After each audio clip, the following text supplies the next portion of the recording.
오늘 함께 읽을 하나님의 말씀은 구약 성경 열왕기하 20장 12절로 19절까지 말씀입니다. 다 사실 여러분 저부터 한 절씩 교독하겠습니다. 12절입니다.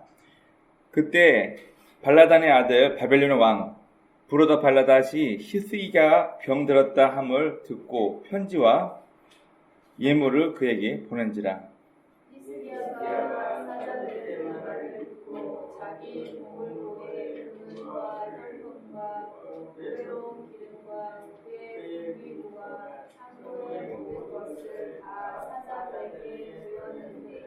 왕궁과 그의 나라 안에 있는 모든 것 중에서 히스기야가 그에게 보이지 아니한 것이 없더라. 선지자 이사야가 히스기야 왕에게 나와 그에게 이르되 이 사람들이 무슨 말을 하였으며 어디서부터 왕에게 왔나이까? 히스기야가 이르되 먼 지방 바벨론에서 왔나이다 하니. 이사야가 이르되 그들이 왕궁에서 무엇을 보았나이까 하니 히스기야가 대답하되 내 궁에 있는 것을 그들이 다 보았느니 나의 창고에서 하나도 보이지 아니한 것이 없나이다. 이사야가 히스기야에게 이르되 여호와의 말씀을 들으소서. 여호와의 말씀이 나에게 이르니 왕궁의 모든 것과 왕의 조상들이 오늘까지 쌓아두었던 것이 바벨론으로 옮긴다 해도 하나도 남지 아니할 것이요. 또 왕의 몸에서 날 아들 중에서 사로잡혀 바벨론 왕궁의 황관이 되리라 하셨나이다 하니. 히스기야가 이사야에게 이르되 당신이 전한 바 여호와의 말씀이 선하니이다 하고 또 이르되 만일 내가 사는 날에 평강과 진실이 있을진데 어찌 선하지 아니하리요 하니라. 아멘. 기도하겠습니다. 하나님, 저에게 귀한 건강과 또 무더운 여름날을 보내고 시원한 가을을 보내주셔서 감사합니다.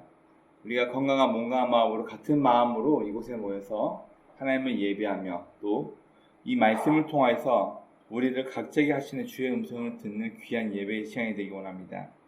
하나님, 늘 알고 있지만 들어서 배워왔지만 그럼에도 불구하고 우리는 하나님의 말씀보다 내 인간적인 이익이나 남들이 하고 있는 모습을 부러워하며 그들을 따라가려고 하는 모습이 있지 않았습니까?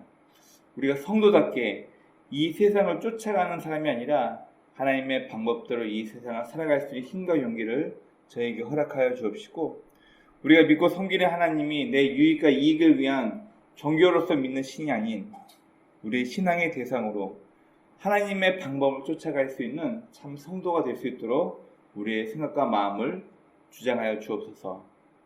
오늘도 부족한 자가 주의 말씀을 들고 단위에 섰습니다. 오직 약속된 하나님의 말씀만을 증거하는 입술 되게 도와주시고 우리의 듣는 귀를 복되게 하사 이 시간이 시간 낭비하고 종교행사로 끝나버리는 시간이 아니라 말씀을 통하여서 하나님과의 만남이 있는 귀한 시간이 될 수 있도록 이 시간을 축복하여 주옵소서. 예배의 시작입니다. 마치는 모든 순간까지 악한 사단마귀 틈타지 못하게 하시고 우리의 생각이나 감정 때문에 귀한 시간 빼앗기지 않도록 이 시간을 주장하여 주옵소서.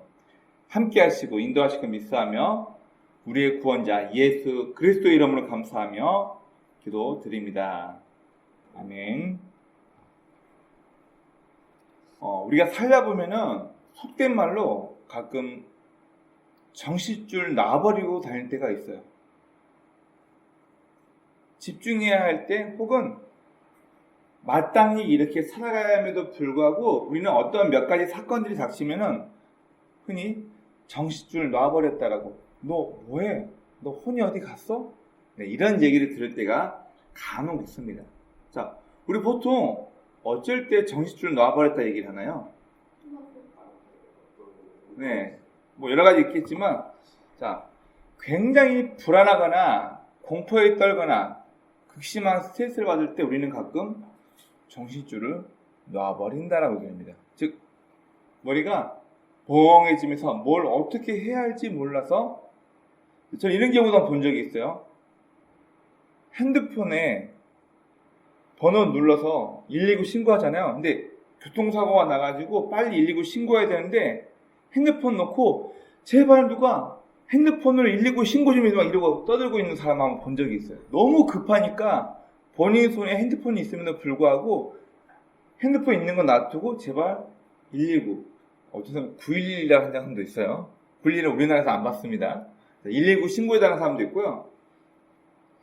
자, 때로는 나에게 가장 소중하고 귀중한 것이 무엇인가 그 우선순위를 놓쳐버리고 빠져버릴 때 뭐 이런 경우도 있겠죠.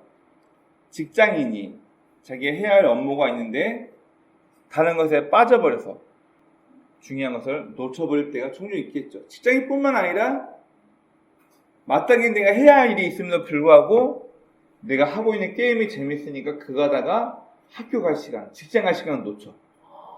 자, 그리고 예전에 낚시 좋아하시는 분들은 밤 낚시하고 새벽 예배에 나가야 되는데 새벽 예배 시간인지도 모르고 낚시하다가 새벽에 놓치는 분도 있어요.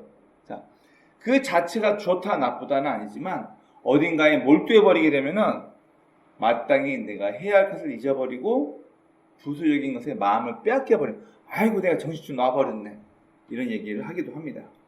그리고 교만해서 내 실력이 아닌데 내 주변 친구들이 내가 몸담고 있는 곳이 워낙 힘있고 능력이 좋으니까 마치 자기도 그런 힘과 능력이 있는 양 의시되다가 자기 분수 파악을 못하고 호되게 누군가에게 비난받거나 어려움을 당하는 경우가 종종 있습니다. 그럼 다 무슨 일이냐면 내가 어떤 사람인지를 잊어버렸을 때예요. 아, 내 주변에 훌륭한 사람들이 많이 있으니까 나도 그 사람하고 똑같은 사람 아니거든요.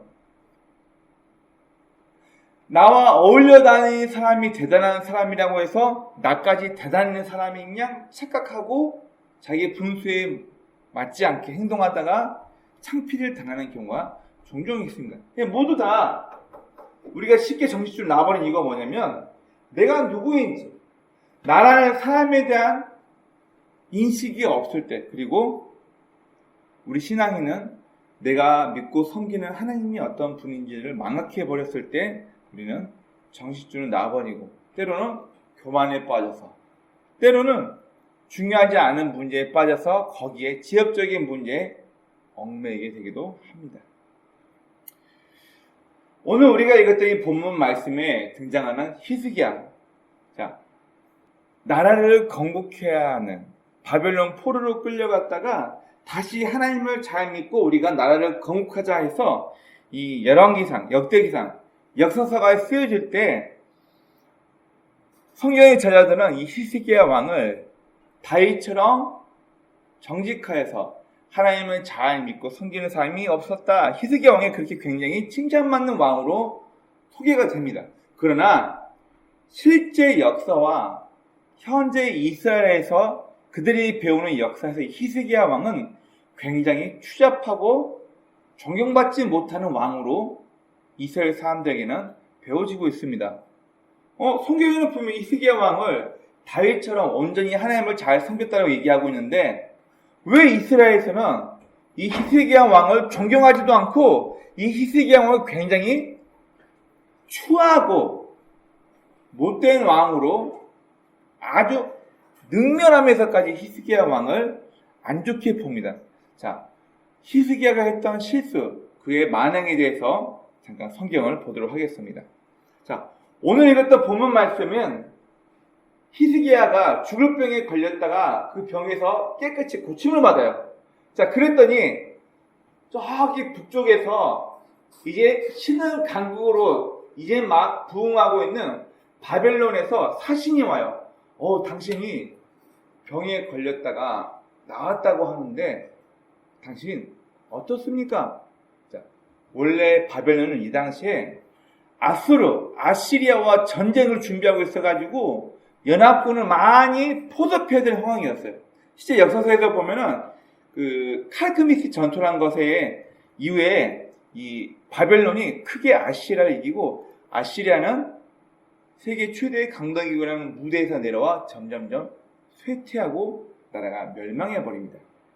결국 바벨론의 나라가 크기 전에 이 바벨론은 주변의 많은 나라들과 교역을 통해서 그 나라들을 자기와 같은 마음으로 저 아시리아를 대항하기 위해서 수많은 나라들에게 손을 뻗치고 있었던 나라가 바로 바벨론입니다. 너 우리가 연합해서 저 아시리아 무너뜨리자. 바벨론에서 이 히스기야가 죽을 병에 닿다가 다시 다 나았다는 소식을 듣고 사신을 보냅니다. 자, 그런데 오늘 본문에서는 히스기야가 참 이해하지 못할 행동을 합니다. 자기 왕국에 있는 모든 곳간을 열어서 모든 보물을 하나도 빠짐없이 나라에 있는 모든 보물을 다 바벨론 사신에게 다 보여줬다라고 얘기를 합니다. 쉽게 하면은 처음 오는 손님한테 자기 안방 다 보여주고 우리 부부가 어떻게 사는지 다 보여주고 냉장을 열어서 우리 뭐 먹고 사는지 보여주고 옷장 열어가지고 야 내가 입고 있는 옷이 이런 옷이야. 자 우리 아내분들이요. 남편이 처음 오는 손님을 집에 초청해놓고 그렇게 처음 오는 손님한테 냉장고 집안 다 열어서 보여줄 생각 없어요. 어떻게 생각하세요? 미친 거죠 이거는. 여러분 히스기야가 지금 정신줄을 놔버리고 내가 죽을 병에 걸렸다가 하나님의 은혜로 나았는데 멀리 바벨론에서 사신이 오니까 그 사신에게 자기 왕국에 있는 모든 금은보화를 다 보여주는 거. 창고문을 열어서. 미친 거 아니에요? 지금 히스기야 왕이 이러고 있는 거예요. 자, 그럼 이거 좀 기억하셔야 됩니다. 어제 이거 참여 조금 오래 걸렸었는데 이사야 그리고 오늘 본 본문의 열왕기하 20장 그리고 역대하 32장에 나오는 순서하고요. 고대 근동에 이집트, 이라크, 아시리아, 바벨론에 발견된 이 성경의 순서하고 한 가지가 뒤바뀌어 있어요. 자, 성경학자들은 나라가 엄청난 강대국으로부터 하나님의 도움으로 이 아시리아의 전쟁에 휘말리에서 벗어났다는 것을 강조하기 위해서 후대 이스라엘 사람들이 바벨론 포로에서 끌려 나왔다가 다시 나라를 건국해서 우리가 여호와 하나님 중심으로 다시 나라를 만들자. 이때 다시 순서가 뒤바뀌어서 애국심을 고취하기 위해서 이 순서가 뒤바뀌지 않았나 이렇게 얘기하는 학자들도 있습니다. 자, 뭐가 우선인지 몰랐는데 실제 발견된 주변의 여러 고대 근동에 발견된 아시리아는 강대국이 무너졌기 때문에 다른 나라에 이 어마어마한 강대국이 멸망당할 때 역사가 기록이 다 되어 있어요. 근데 성경에 있는 기록하고 달라요. 자, 한번 보겠습니다. 성경은 순서가 이래요. 먼저 아수라는 강대 최고의 강대국이 이스라엘과 남유다와 싸우다가 하나님의 천사가 불려가지고 하루아침에 14만 명이 다 죽임을 당해요. 어떤 사람은 이게 패스트, 질병 때문에 말도 있는데, 자, 아수르가 유다를 침공했다가 완전히 나라가 다 습격하게 됩니다. 그리고 이때 사내들의 왕은 자기 몸에서 난 자야, 그러니까 자기 아들이겠죠, 자식들에 의해서 살해당하고 나라는 완전히 망해버려요. 이 사건이 먼저 나옵니다. 자, 그리고 이 다음에 오늘 읽지 않았지만 20장 1절부터 7절까지 말씀을 보면 갑자기 히스기야가 죽을 병에 걸려요. 왜 죽을 병에 걸렸는지는 오늘 본문에서 안 나와요. 나중에 역대하 32장 25절부터 27절까지 말씀을 보면 그가 여호와 하나님 앞에 감사하지 않았기 때문에 그의 병이 났다. 이것도 원어 성경을 보니까 히브리 말로 보면 무슨 병이 걸린 나오지는 않아요. 그런데 헬라어로 구약 성경을 번역한 마소라 원본이라는 성경이 있어요. 헬라어로 번역된 구약 성경 마소라 원본을 보니까 뭐라고 번역되어 있냐면 피부가 하얗게 떠버리는 피부 질병을 얘기하고 있어요. 그러니까 어떤 사람들은 나병이다, 아니다, 고칠 수 없는 피부암이다, 여러 가지를 표현하는데 원어 성경에 보니까 피부가 하얗게 떠버려서 점점점 썩어가는 질병에 걸쳐 얘기를 하는 거예요. 아시리아와 싸움에서 승리하고 난 이후에 갑자기 이유를 알 수 없는, 뭐 때문인지 모르겠지만 히스기야가 중이병에 걸려서 벽에 얼굴을 대고 하나님 나 그동안 이렇게 열심히 하고 이렇게 성실하게 살았는데 나 그냥 죽이실래요? 제발 좀 살려주세요. 하나님께서 히스기야의 간절한 기도 내용을 듣고 내가 그렇다면 너의 생명을 15년을 연장해 주겠다. 하나님이 약속하십니다. 그리고 히스기야가 다시 반문합니다. 하나님 그러면 내 생명을 15년 연장해 주셨다는 증거를 주세요. 그러니까 그래? 그러면 해의 그림자가 원래대로 이렇게 가는 건 쉬우니까 해의 그림자가 반대로 10도 물러가겠다. 그래서 이스라엘에서 해 시계 중에 아하스의 1년표라는 시계가 있어요. 해시계. 해시계가 실제로 10도 이상 뒤로 물러가 버려서 하나님께서 태양을 반대로 꺾어버려가지고 히스기야가 병에서 고침받고 15년 생명을 연장받았다는 것을 히스기야 앞에 증거로 보여주십니다. 자, 그리고 오늘 본문 12절부터 13절 말씀에 보면 바벨론에서 사신들이 와요. 야, 너 죽을 병이었다는데 너 병에서 나았네? 바벨론 왕 무로다발라다. 그 당시에 이 무로다발라닷은 칼크미시 전투에서 아시리아와 대치 중에 있던 바벨론의 왕이었어요. 그가 사신을 보내가지고 히스기야 왕이 죽을 병에 걸렸다가 다시 병에서 나았다는 소식을 듣고 사신을 보내요. 네, 망령된 행동을 히스기야가 합니다. 자, 그런데 아까 말씀드린 지금의 이란, 이라크, 그 다음에 쿠웨이트, 이집트에도 이게 기록이 되어 있어요. 벽화 부조에. 순서가 달라요. 자, 보겠습니다. 먼저 히스기야가 먼저 죽을 병에 걸려요. 그리고 나서 병에 나았게 되고 바벨론에서 사신들이 와가지고 히스기야를 방문합니다. 히스기야는 자기 왕궁에 있는 모든 보물창고를 열어서 사신들에게 다 보여주고 왕이 아주 미련한 짓을 행했네요. 망령된 일을 행했네요. 왕이 한 짓 때문에 왕의 조상 때부터 이스라엘의 유다에 있는 모든 금은보화와 여호와 하나님을 섬겼던 성전 기물들이 바벨론으로 다 끌려갈 거고 왕의 자손들은 바벨론 왕을 섬기는 황관 사신이 될 것입니다. 이 예언을 이사야를 통해서 듣게 됩니다. 그리고 나서 아수르가 남유다를 치다가 이때 사내들이 이 남유다를 침공하다가 실패하고 엄청나게 많은 병사들을 손실하고 자기가 믿고 섬기는 고향 신전을 와서 신전에 숨어있던 첩의 자식인지는 왕의 자기 몸에서 난 자식들에 의해서 살해당하고 사내들의 왕은 거기서 인생을 마칩니다. 자, 순서 뭐가 틀려요? 성경에서는 아시리아, 아수라는 나라가 먼저 이스라엘을 쳤다고 나와 있습니다.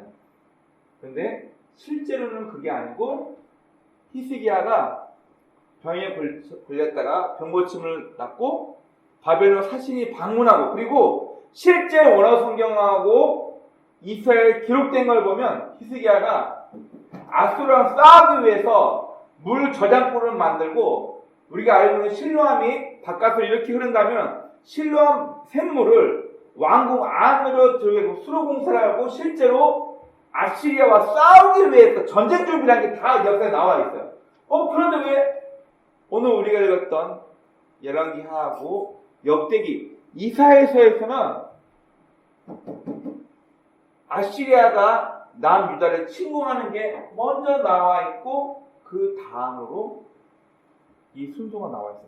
왜 그럴까요?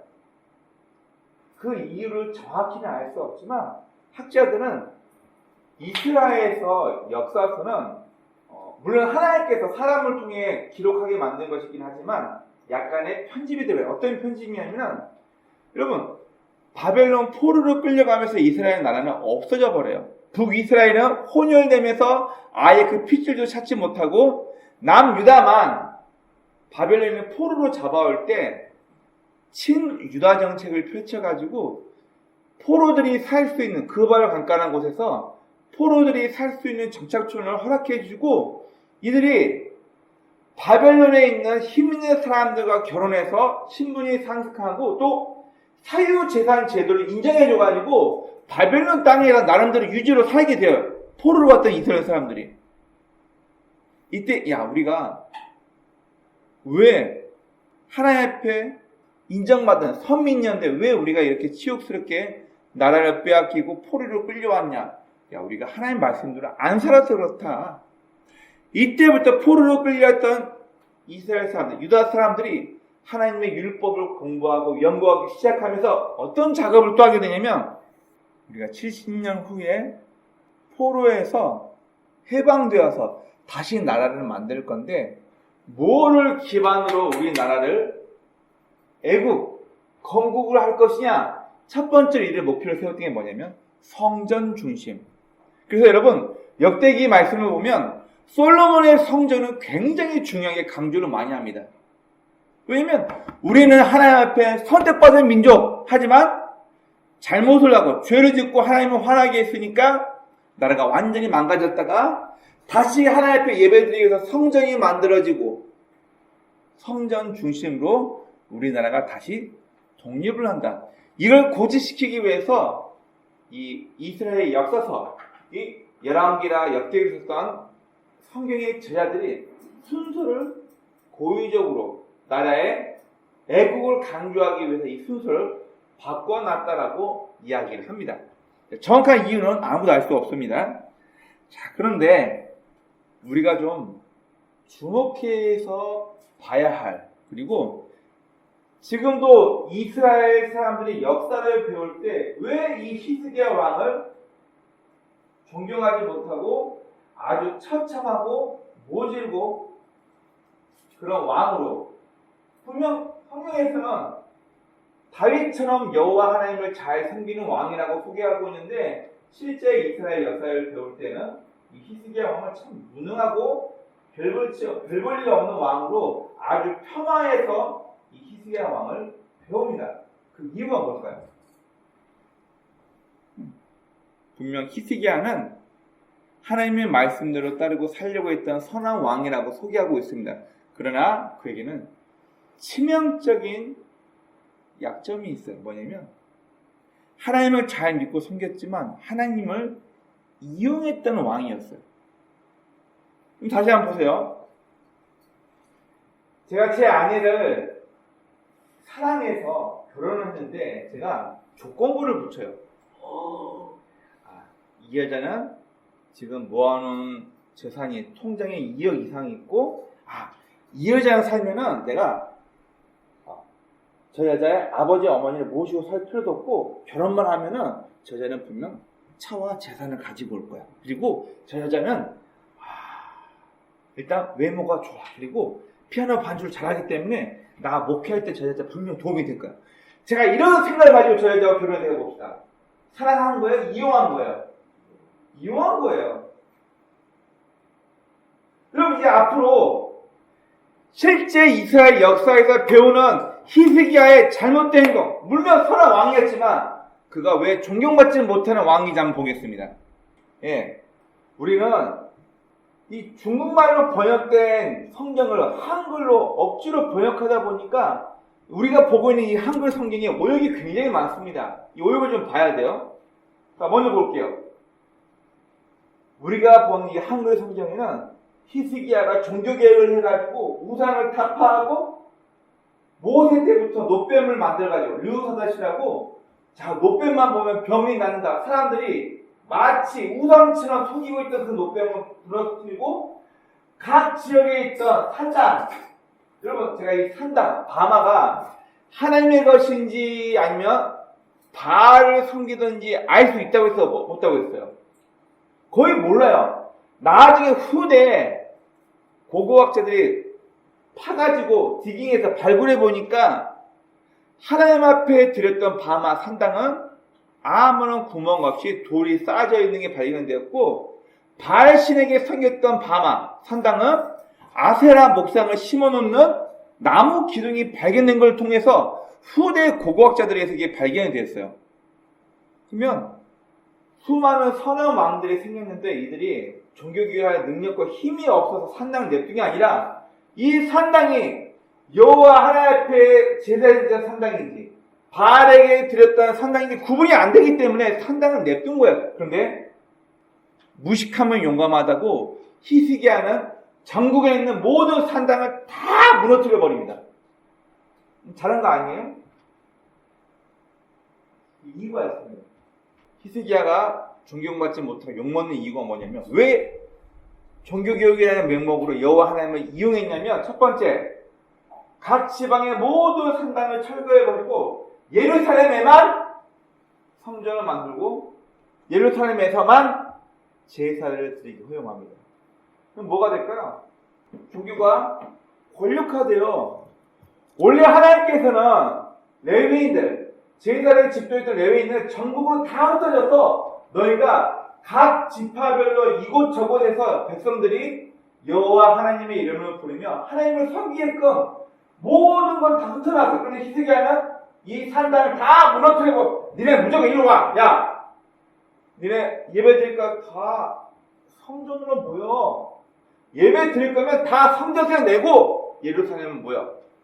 히스기야는 모든 산당, 그의 조상 때부터 이 산당이 여호와 앞에 드린 산당이기도 하고 바알에게 제사 드린 산당이 구분이 안 돼서 이들은 그게 무섭고 죄송해서 놔뒀는데 히스기야는 종교를 통해서 중앙 집권화 정책을 빼앗기 때문에 모든 지방에 있는 산당을 다 무너뜨려 버리고 앞으로 하나님 앞에 예배드릴 사람은 무조건 예루살렘 성으로 모여. 솔로몬이 만들어 놓은 성전으로 다 모여. 이렇게 명령을 해버린 거예요. 그러니 각 지역에서 하나님을 잘 예배하고 섬기던 사람들이 하루아침에 예배의 터전이 무너져 버리고 왕이 명령을 해서 모두 다 솔로몬의 성전으로 모여라는 거예요. 여러분, 그리고 성전 올라가실 때 성년세를 냅니다. 성전세, 세금. 자, 그리고 히스기야는 유월절을 구하는데 어떤 사람들은 이 부분을 너무 잘못 해석해가지고 야, 솔로몬 이 히스기야의 열심이 얼마나 희생했는지 유월절을 2번이나 지킨다? 우리 가끔 아이들이 그런 얘기를 해요. 아빠, 내 생일은 10월 2일인데 이날은 나한테 너무나도 중요하고 내가 교통사고를 당할 뻔했다가 살아났으니까 10월 2일 말고 6월 3일도 내 생일로 해줘. 이래가지고 생일 선물을 2번 받아먹는 그런 아이들도 간혹 있습니다. 여러분, 어떤 특별한 의미가 있어가지고 생일을 하고 기념하는 거 물론 좋아요. 여러분, 오해하지 마세요. 히스기야가 굉장히 여호와 하나님을 향한 열심과 특심이 좋아가지고 6월절 우리가 패스오버 이집트에서 탈출할 때 양의 피를 바른 집안은 죽음의 신이 그냥 패스오버 넘어가 버렸고 양의 피를 바르지 않은 집은 첫 번째 자식이 다 죽이는 겁니다. 자, 이걸 기념하기 위해서 여호와 하나님을 기념하기 위해 패스오버 6월절을 넘어가다 기념하기 위해서 6월절 지켰는데 그동안 이스라엘 사람들이 타락하고 이 하나님의 6월절 절기에 대한 규례를 다 까맣게 잊고 있었는데 히스기야가 6월절을 부활시켜요. 근데 그럼 보세요. 이스라엘의 역사를 모르는 이 한글만 알고 있는 우리 선교사님이나 목사님이나 얘기하면 실제 이스라엘인들은 웃어요. 비웃어요. 니네는 우리나라 역사도 모르면서 한글만 보고 우리를 가르치려고 해? 그래서 유대인들이 전도가 안 된 이유가 우리가 이 한글로 번역된 성경만 얘기하니까 니네하고는 대화가 안 된다. 유대인들이 한국 목회자들을 엄청나게 무시합니다. 원어로 보라 이거예요. 그럼 히스기야는 6월절을 부활시켜 또 6월절 2번 지켜요. 이유가 뭐냐면 돈 모으기 위해서. 이러니 존경받는 왕이 계세요. 이래서 실제 이스라엘 역사에서는 이 히스기야는 존경받는 왕이 아니라 추잡한 왕으로 알려져 있습니다. 우리는 한글만 보니까 번역되지 않은 원어를 안 보니까. 그러면 다시 한번 질문해 볼게요. 우리가 봤던 성경에서 보면은 실제 역사가 다르다고 그랬죠. 실제 역사에서는 히스기야가 병들었다가 회복되고 바벨론 사신이 왔고 그 다음에 아시리아랑 싸우려고 실제 문헌하고 이 고고학자를 발견한 거 보면은 공성론이라고 성을 보호하기 위해서, 자 잠깐 소개할게요. 이 당시에도 왼손잡이는 굉장한 주 무기였어요. 여러분 이 당시에는 활 대신에 우리 다윗이 돌릴 때 물맷돌 있죠. 이게 전쟁 무기예요. 천에다가 사람 주먹만한 바위를 돌려가지고 오른손으로 휙 던지면 이게 어떻게 휘어서 갈까요? 이렇게 휘어가지고 사람을 맞춰요. 그러면 반대의 입장에서 봅시다. 대부분 사람들이 왼손에 방패를 들고 오른손에 칼을 차요. 그러면 오른손으로 물매를 던져가지고 던지면은 돌이 어디로 가요? 네, 방패로 맞으니까 타격이 없단 말인데 여러분 나중에 사사기 말씀을 보면은 베냐민 지파가 왼손 물매 던지는 사람을 300명을 일부러 육성했다고 하고 있어요. 300명 왼손잡이. 왼손으로 물매를 던지면 어떻게 돼요? 왼쪽으로 커브가 돼가지고 이렇게 해서 사람을 맞춰요. 그러면 한 손에는 방패, 한 손에는 창, 아니면 칼. 뭐가 더 맞기 편하겠어요? 칼 쪽으로 오니까 더 맞을 확률이 높다는 거예요. 자, 그리고 보세요. 제가 성을 지키고 있는 성이고 여러분들이 성을 공격하게 오는 사람이에요. 그러면 직선으로 길을 낼까요? 측면으로 길을 낼까요? 고대 근동의 성으로 오는 길은 다 지그재그 측면으로 옵니다. 그럼 어떻게 길을 내냐고요? 평상시에는 직선으로 사람들이 바로 성 안으로 들고 직선을 내는데 왜 히스기야가 이 아시리아와 전쟁 준비했냐면 직선을 아닌 길을 다 허물어버리고 왼쪽에서 이렇게 올라오는 길을 만들어요. 똑같은 의미입니다. 보통 왼손에 방패를 차고 오른손에 검이나 창을 들고 있기 때문에 길이 이렇게 나 있으면 어떻게 성이 올라요? 창으로 방패로 왼쪽에 떨어진 낙하물 화살을 막으면서 와요. 근데 길을 반대로 어떻게 돼요? 방패는 이쪽에 있고 창이나 칼이 이쪽에 있으니까 바꿔야 된단 말이에요. 싸울 때 전력이 100% 힘이 나와요. 전력이 안 나와요. 그렇기 때문에 이 고고학자 이것도 실제로 잘 연구해 보니까 히스기야는 이미 죽을 병에 걸렸다가 낫고 아시리아와 싸우기 위해서 준비했던 샘물을 성 안으로 끌어들이고 공성론을 준비하기 위해서 길을 바꿔버리고 이런 것들이 다 고고학적으로 발견이 되고 다 기록이 나와 있어요. 이게. 그러면 도대체 얘는 이 히스기야 왕은 왜 갑자기 죽을 병에 걸렸을까요? 성경에는 명확히 나와 있지 않는데 이스라엘 아이들이 보통 초등학교 6학년에서 7학년, 중학교 1학년이죠. 이때쯤에 실제 이스라엘 그 역사를 배운다고 합니다. 자, 그때 배우는 아이들의 책을 보면 너무나도 명확하게 나와 있어요. 그리고 아까 말씀드렸다시피 존경받는 이스라엘 왕이지만 왜 그가 실제 이스라엘에서는 아주 존경받지 못하고 추한 왕으로 전락되는가? 그럼 보세요. 성당을 다 철거해버리고 오직 솔로몬의 성당 예루살렘으로 모여만 예배를 드리게 했어요. 그러면 여러분 예배할 때 사람들이 그냥 오나요? 이 당시에는 성전세를 내고 또 백성들이 제사질 때 뭘 끌고 와요? 소나 양이나 짐승을 끌고 와요. 그게 다 어디로 가요? 다 한 곳으로 집중되니까 누구의 힘이 커져요? 종교를 이용해서 왕의 힘이 커지는 거예요. 이게 다. 그리고 얼핏 보면 유월절을 지켜서 우리 조상을 지켜줬던 여호와 하나님을 찬양하고 그런 것처럼 보이죠. 그러나 실제 히스기야는 유월절 2번 지킵니다. 뭘 위해서? 성전세. 종교를 빌미로 해서 돈을 걷기 위해서 이걸 다 준비를 해요. 자, 이게 하나님 앞에 얼마나 가증스러워 보였는지 역대하 32장 25절에 뭐라 나오나 볼게요. 자, 역대하 32장을 볼게요. 역대하 32장 24절, 25절, 26절까지 한번 볼게요. 자, 구약성경 702페이지입니다. 역대하 32장 24절, 25절, 26절까지 제가 한번 읽어보겠습니다. 24절.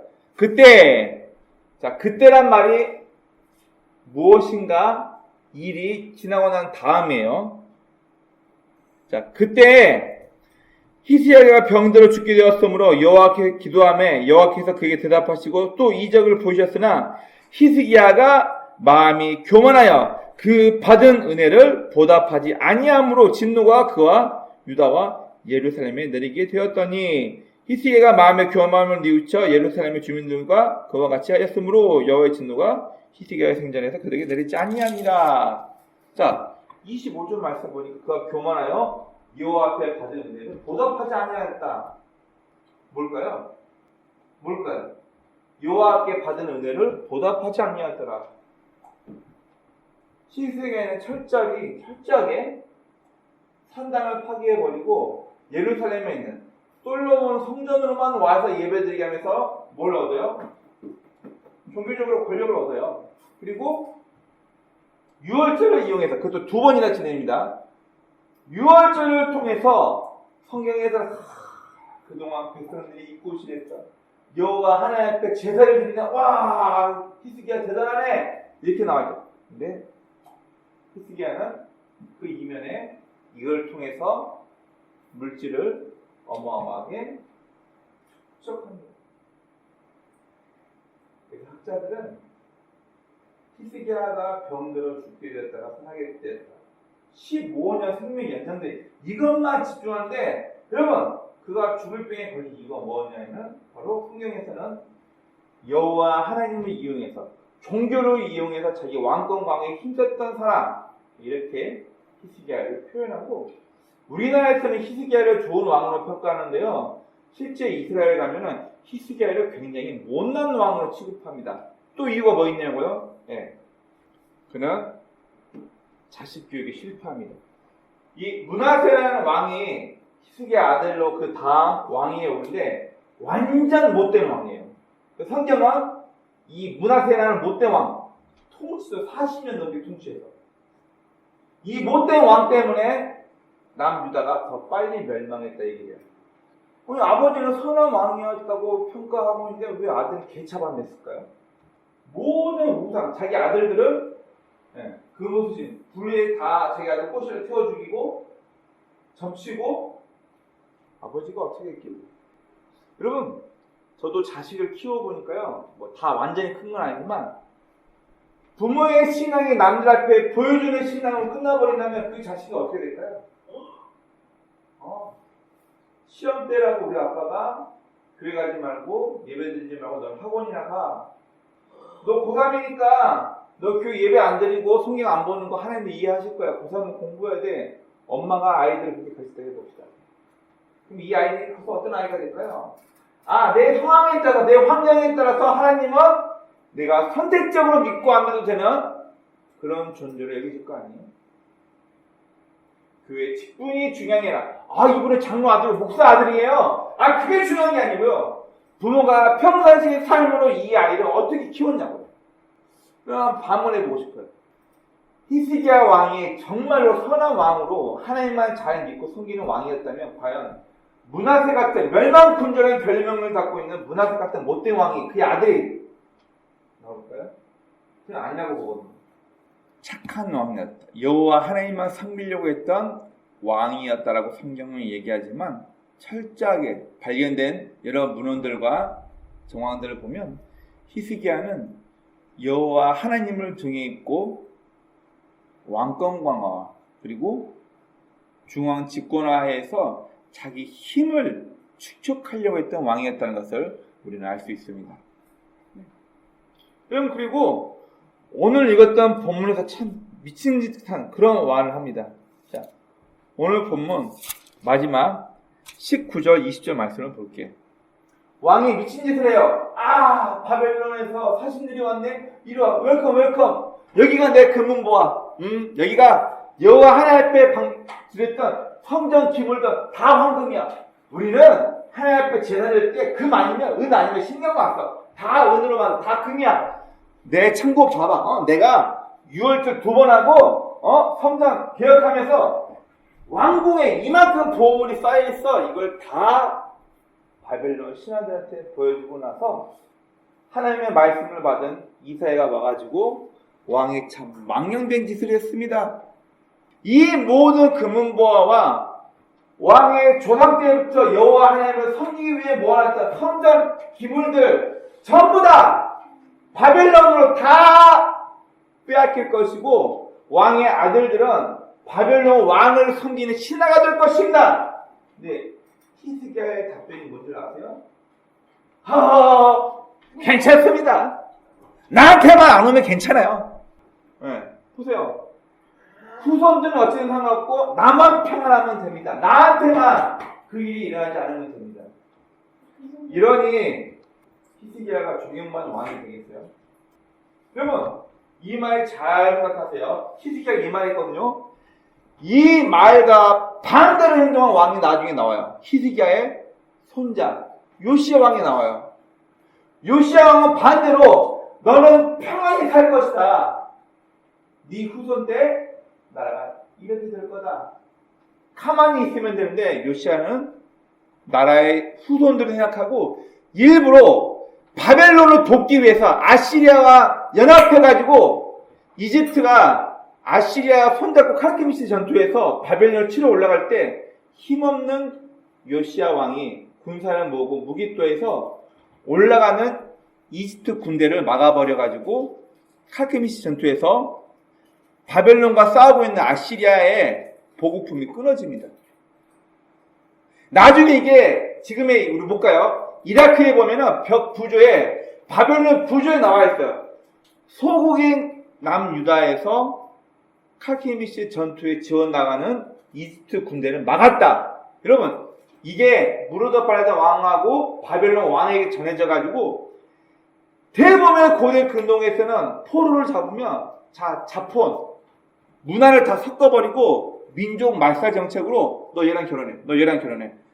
여기서 잡아온 포로를 여기다가 풀어놓고 여기서 잡아온 포로를 저기다 풀어놔서 민족 정체성이 없어지게 만들어버린 게 고대 근동의 정책. 일본도 그랬었죠. 그런데 바벨론에서 포로로 끌려간 남유다만 그들만 살 수 있는 지역을 허락받고 사유재산, 포로가 재산을 모을 수 있어요.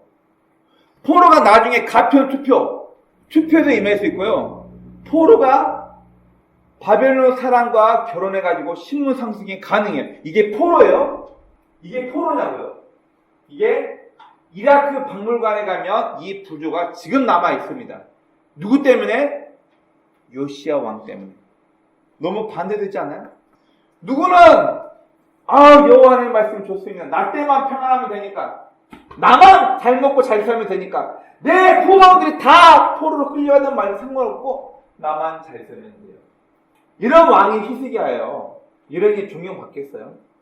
그래서 16절 19절 말씀에서는 이사야가 히스기야가 했던 망연된 행동 때문에 이스라엘의 모든 보물과 성전 기물들이 바벨론으로 다 옮겨가고 왕의 후손들은 바벨론 왕을 섬기는 신하가 될 것입니다. 이야기를 들었을 때 네, 생전아마 이러지 않으면 됩니다.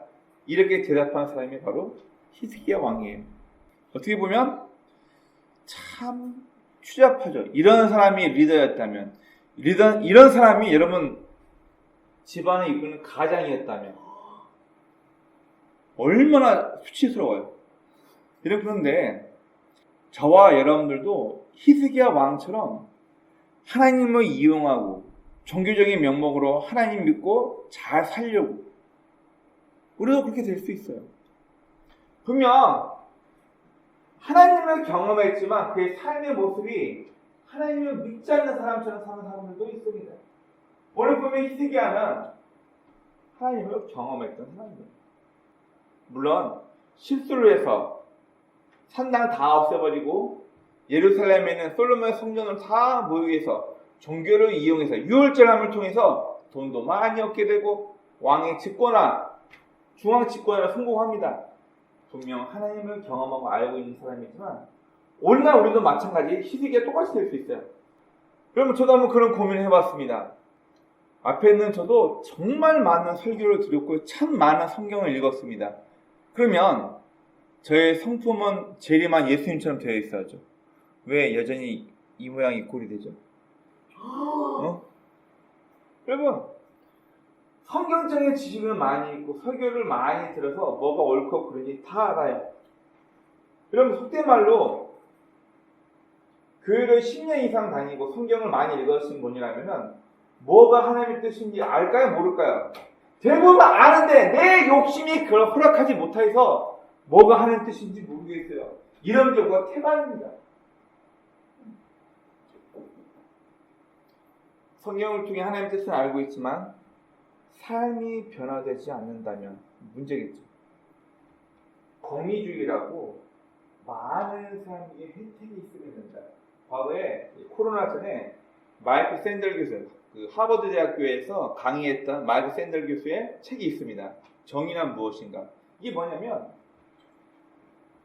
공의주의하고 모든 사람에게 많은 사람이 이익이 가는 쪽을 선택해야 되냐? 아니다. 상황적이 그렇더라도 지켜야 할 것은 지켜야 된다. 무엇이 옳고 그러냐? 그런 이야기를 했던 부분인데, 여러분 보세요. 지금의 우리 성도들 대부분이 최소 헌신, 벤담에 했던 얘기 똑같아요. 최소 헌신의 최대 축복만을 강요를 합니다. 그래서 교회에서 봉사나 수고나 헌신하려고 하지 않고요. 나는 조금만 수고하고 헌신하고 하나님으로부터 많은 축복을 받고 싶어요. 이게 과연 공평할까요? 달 되면 하나님이 나 복 주셔가지고 아파트 이번에 옮겼어. 하나님 나 복 주셔가지고 이번에 부동산 투기한 게 너무 잘 돼서 집값이 다 올라가지고 이익 봤어. 하나님께 복 주셔가지고 우리 남편 사업이 잘 돼서 이번에 성공했어. 일이 잘 안 됩니다.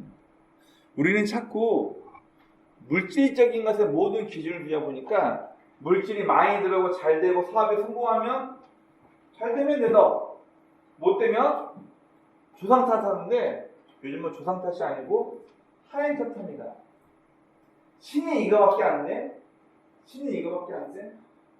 여러분 아시겠지만 우리나라 애국가 안희태 선생님이 애국가 지을 때 하나님이 보호하사 우리나라 만세, 이 하나님이라는 단어를 빼버리고 하늘님, 다신 종교를 상징하는 하늘님이라는 단어를 찾아와가지고 하느님이 보호하사. 언제부터 싹 애국가 가사를 바꿔버렸어요. 원래 하나님이에요. 자기 이익을 위해서. 이 사람은 불교를 믿음을 통해서 마음의 안정을 받는데, 이 사람은 이 종교를 통해서 부자가 됐대. 저 사람은 저 종교를 통해서, 그러면 우리 하나님의 단어 말고 하늘님, 하느님으로 하자. 하늘 어딘가에서 인간을 돕는 천상의 어떤 신. 우리 흔히 이거를 천지신명이라 얘기를 많이 하죠. 하느님으로 바꿨어요. 그리고 교회도 이래요. 잘 되면 내 덕, 못 되면 조상 탓한다고 했는데 성도들 가운데 안 되면 하나님 탓해요. 하나님 어쩜 내게 이럴 수 있어요? 내 꿈과 비명이 8일 쉬는데 어떻게 나에게 생명을 줄 수가 있어요? 내 꿈과 비명이 축구 선수인데 어떻게 내 십자에 이제 떨어지게끔 교통사고로 날. 여러분, 우리가 하나님 머리 꼭대기에 올라가서 내 삶을 하나님께 이래라 저래라 하면서 능력이 있으면 나 좀 부자로 만들어봐요.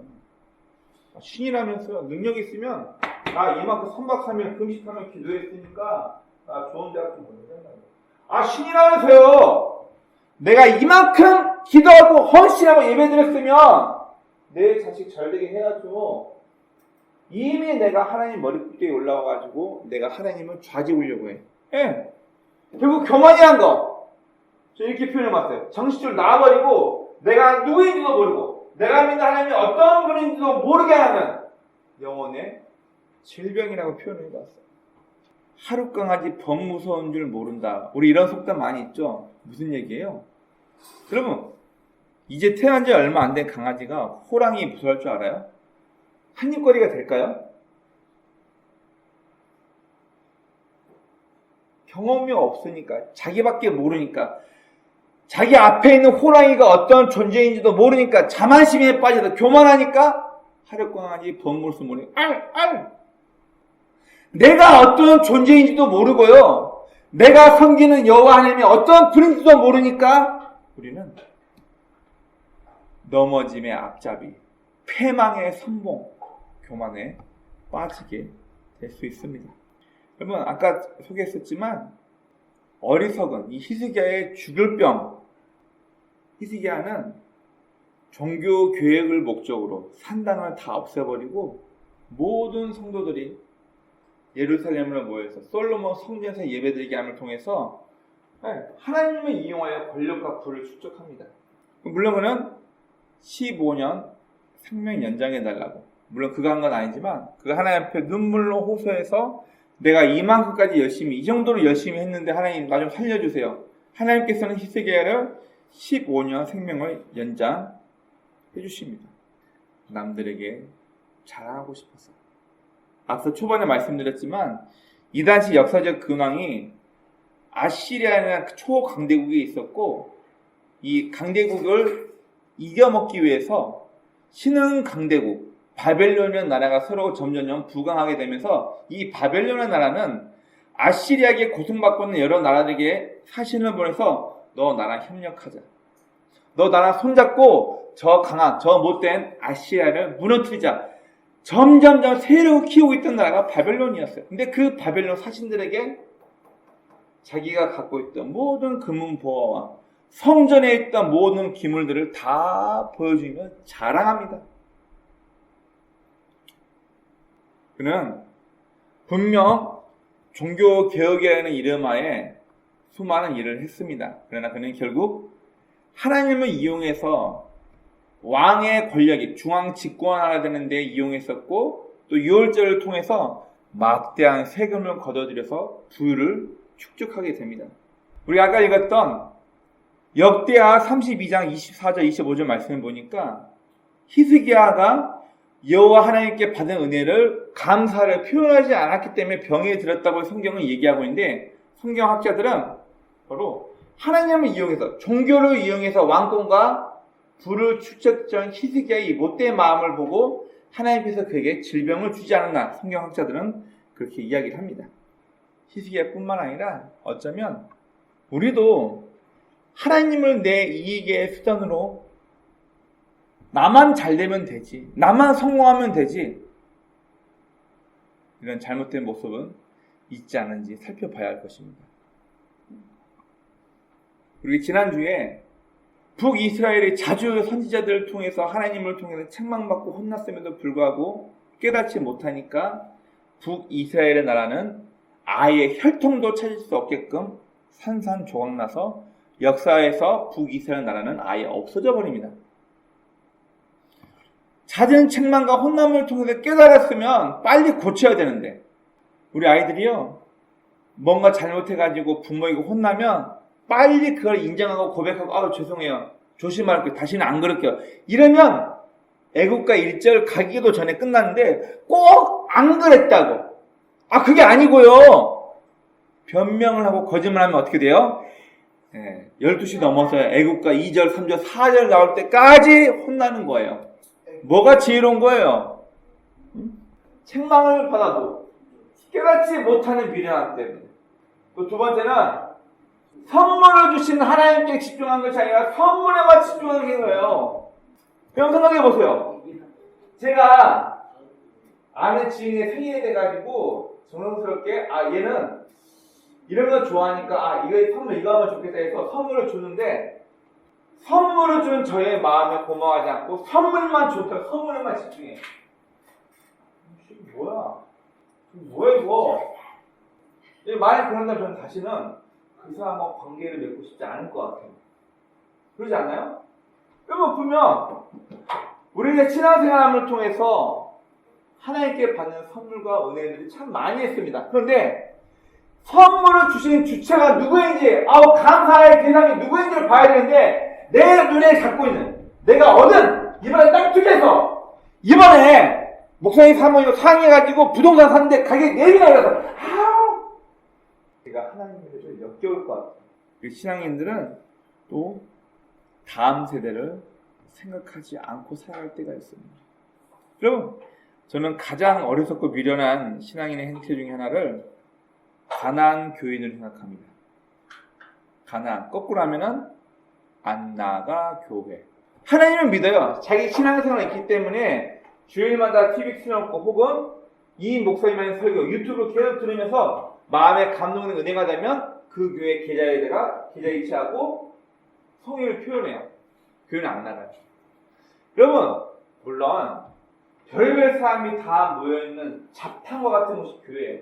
정말 별별 인간들 다 모여있는 곳이 교회예요. 근데 그곳에서 나랑 잘 맞는 사람만 있을까요?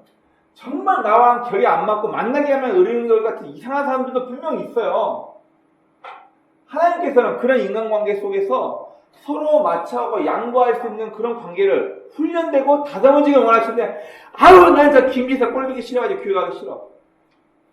또 다른 교회 갈 때 아우 이 장로님이 하는 게 너무 답답해. 나 이 장로님 또 교회 안 나가. 이렇게 몇 번 이 교회 저 교회에 가다가 교회는 안 나가고 자기 혼자 예수 믿겠다고 어떻게 예배 드리고 궁금해. 한번 물어볼게요. 나름대로 물질을 쓰고 시간을 써서 예배 드리고 교회 다니고 자기가 신앙인이래. 그러면 그분의 자식들은 뭐냐고요? 우리 엄마도 저렇게 나이스하게, 우리 아빠도 저렇게 나이스하게 해변에 앉아가지고 설교 들 때가 마음 감동받으면 계좌에다가 현금 딱딱딱딱딱 이체하고, 부모의 그런 모습을 보면서 자란 아이들은 어떤 신앙을 가질까요? 여러분, 저는 명절이 되면 가끔 화가 날 때가 있어요. 자기 일하는 게 바빠서 부모 찾아오지 않는다든가, 자기 가족이 중요하니까 명절 때 해외여행 가버리고 부모님한테는 택배로 선물 띡 보내고 지네끼리 해외여행 가요. 화가 나요.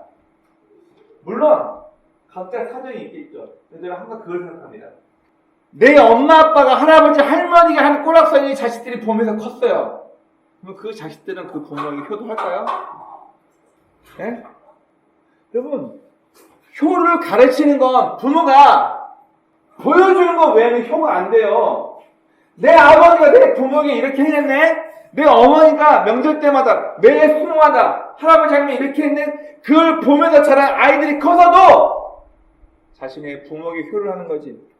우리 아빠는, 우리 엄마는 명절만 되면 택배를 띡띡띡 해가지고 선물 보내고 항상 우리랑 같이 해외여행 다니셨는데, 그러면 그 자식들이 커가지고 뭘 보고 배워서 뭐로 효도할 거예요? 다음 세대를 생각하지 않는 아니라. 제가 전도사 초임 때 지금도 충격받고 지금도 잊지 않고 있는 것들이 하나가 있어요.